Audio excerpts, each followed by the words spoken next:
कराची में तेज हवाओं का सिलसिला जारी है। मुराद मेमन गोट के इलाके में बिजली का खंभा और दरख्त गिरने के बायस 2 अफराद जख्मी हो गए हैं। इसी हवाले से मजीद तफसीलात जानते हैं नुमाइंदा 5 न्यूज़ हुजूर बख्श मंगी से। जी हुजूर बख्श, बताइएगा।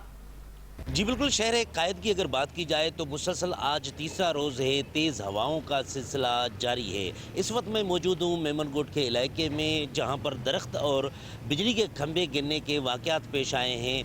यूसी मुराद मेमन गोट में के सामने ही नादरा ऑफिस है और उसके सामने बिजली का खंभा गिरने के बायस और दरख्त गिरने के बायस 2 अफराद ज़ख्मी हो चुके हैं, जिनमें एक यूसी का मुलाजिम है जिसका नाम खालिद खासखैली बताया जा रहा है, जिसको सर में फ्रैक्चर हुआ है, जबकि दूसरा शहरी जो साहिल था वो वहाँ पर ही मौजूद था, जिसकी टांग में चोट लगी है। इस तरह के तेज़ हवाओं के साथ साथ इस तरह के नाखुशगवार वाक़यात पेश आ रहे हैं। शहर कायद की मौसम इस वक्त तेज़ हवाओं का सिलसिला जारी है और इस तरह के वाक़यात भी पेश आ रहे हैं, जबकि ज़ख्मियों को फौरी अस्पताल मुंतकिल कर दिया गया है। जी।